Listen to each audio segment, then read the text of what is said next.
Ces dernières années, les musées ne présentent plus seulement des tableaux ou des collections d'objets dans leurs salles. Réalité virtuelle, films éducatifs ou tablettes interactives, tous ces dispositifs numériques se sont fait une place petit à petit dans les salles ces dernières années et ont transformé notre expérience de visite du musée. J'ai voulu en savoir plus en posant quelques questions à Christian Sermet, le responsable des expositions au musée des Confluences de Lyon. Alors, je m'appelle Christian Sermet, je suis responsable du service des expositions au musée des Confluences depuis 2016. Mon équipe a en charge l'écriture, la production et le suivi de réalisation des projets d'exposition qu'on présente au musée des Confluences, celles qu'on fait itinérer et nous hors les murs. Le musée des Confluences a ouvert fin 2014 et j'ai voulu savoir depuis quand les dispositifs numériques avaient fait leur apparition dans les salles. Je dirais dès l'ouverture et même avant, parce que ce sont des questions qu'on se pose depuis le début du projet. On a commencé à travailler sur le projet en septembre 1999, vous voyez, donc c'était pas hier. Et dès le départ, on s'est posé la question des outils qui étaient à notre disposition pour pouvoir le mieux possible permettre au public d'être à la fois aidé dans sa compréhension des sujets qu'on exposait, mais aussi, on va dire, d'agrémenter ce moment. Tout ceci m'a amené à me demander quelle place est accordée au numérique aujourd'hui dans les expositions du musée des Confluences. La principale activité d'un musée, c'est conserver et médiatiser auprès du public ses collections et les connaissances qui y sont associées.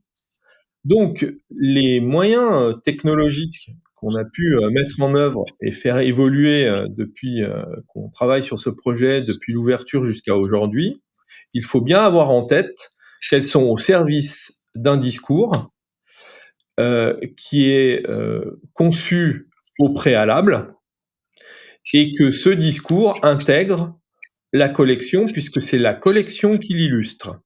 Les moyens technologiques sont donc des moyens complémentaires pour atteindre notre objectif, c'est-à-dire faire découvrir au public et qu'il entre en relation avec des œuvres. Ces technologies doivent accompagner le visiteur dans sa compréhension. Donc la technologie n'est pas une fin en soi. Nous ne choisissons pas la technologie pour la technologie. Nous la choisissons parce qu'elle sert le discours.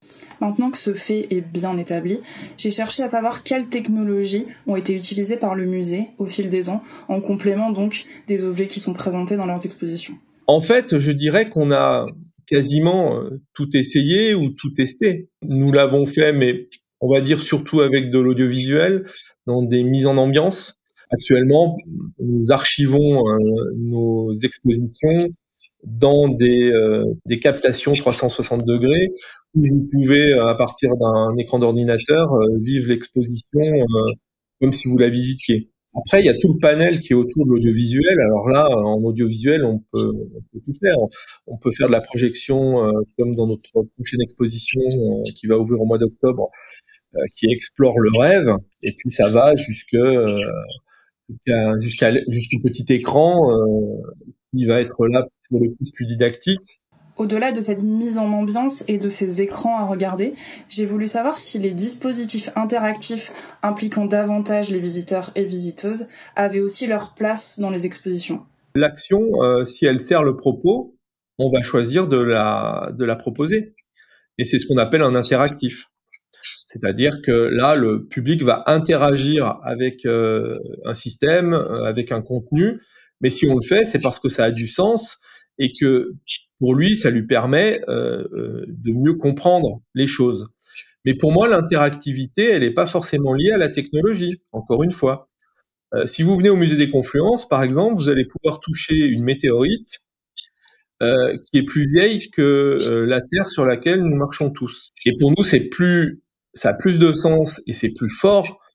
On pense dans l'émotion que ça suscitera au public parce que c'est un vrai objet qu'on touche, plutôt que de faire une reconstitution virtuelle qui montrerait la météorite tombée sur Terre. Ce qui est intéressant, c'est que Christian Sermet m'a montré qu'il est possible, grâce au numérique, de conserver ce qu'il appelle le patrimoine immatériel. Depuis que l'audiovisuel existe, on peut offrir au public tout ce qui est de l'ordre de l'immatériel, qui n'est pas conservé historiquement dans nos collections, parce que historiquement on conserve des objets, qu'ils soient produits par l'humain ou produits par la nature. Mais depuis que l'audiovisuel existe, on fait des captations d'images, on fait des captations de sons, de chants, de musique, etc. Tout ce patrimoine est conservé et stocké. Et grâce aux moyens de diffusion, on peut le faire partager au public. En fait, pour le responsable des expositions, le numérique a permis d'offrir plus de variété aux visiteurs, aux visiteuses des expositions. Je dirais que pour nous, ça nous a apporté des outils supplémentaires. Ça nous a permis de faire des choses qu'on ne pouvait pas faire sans. Donc ça, c'est très bien.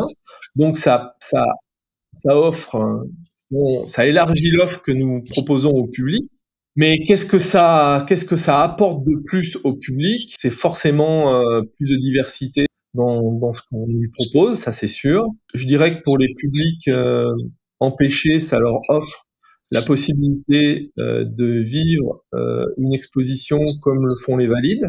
Sachant qu'un public assez varié visite les expositions, le numérique semble être un moyen intéressant de répondre aux différentes attentes des visiteurs et des visiteuses. Le musée des Confluences, la volonté du département du Rhône qui en a eu l'idée et la charge, c'était comment est-ce qu'on fait venir au musée un public qui n'y vient pas. Et si vous vous posez cette question, forcément vous mettez à profit tous les outils dont vous disposez. Il faut que ce public qui n'a pas l'habitude vienne au musée, mais il faut que ceux qui ont l'habitude de venir au musée continuent à y venir. C'est-à-dire qu'il faut répondre aux besoins de cette diversité de public. Et donc, quand on se pose cette question-là, on utilise tous les outils qu'on a à notre disposition, mais c'est surtout pour que le public vienne et ait envie de revenir, il faut qu'il passe un bon moment en fait. Et passer un bon moment, c'est du plaisir. Et donc, cette notion de plaisir, elle a été au cœur même de notre démarche et elle continue à l'être.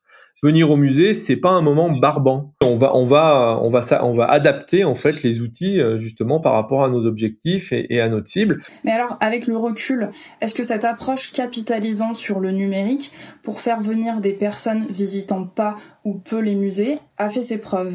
Eh bien, écoutez, je me rappelle des chiffres au départ, à l'ouverture.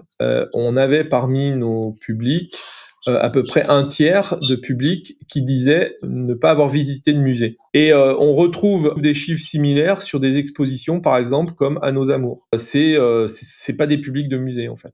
Et ça, c'est notre fierté, en fait. C'est d'avoir réussi sur ce projet à faire venir au musée des publics qui disent d'eux-mêmes, moi, j'ai pas visité de musée depuis des années et c'est pas ma pratique, mais je viens à Confluence. Pour aller plus loin en termes d'expérience de visite, j'ai voulu savoir si le numérique pouvait jouer un rôle différent, notamment en termes d'inclusivité pour les personnes porteuses d'un handicap.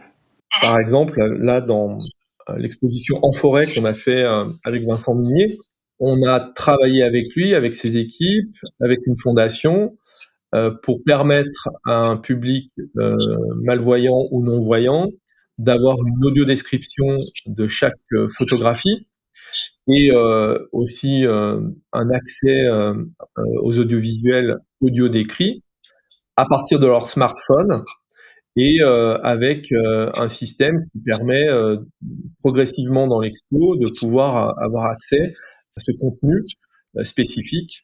Et on invite aussi le public voyant de pouvoir également en bénéficier. Il semblerait finalement que quand un musée décide d'utiliser le numérique dans ses salles d'exposition, tout soit une affaire de dosage.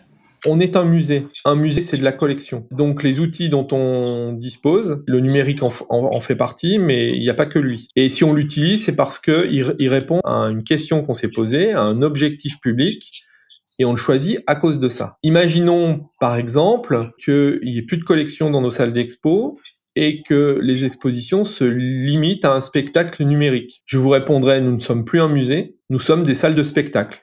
Donc, vous voyez où se trouve la limite. La collection et le musée peut se dissoudre dans l'excès d'usage de numérique. Donc c'est une question d'équilibre. Et dans un monde qui est de plus en plus immatériel, nous avons intérêt, musée, à ancrer le public dans la réalité de ce qu'est un musée, la conservation et la médiation de la collection. J'ai eu envie de savoir quel est le regard que porte Christian Sermet sur les pratiques des visiteurs et visiteuses qui souvent se prennent en photo avec les œuvres au musée ou publient une vidéo de leur passage dans les expositions.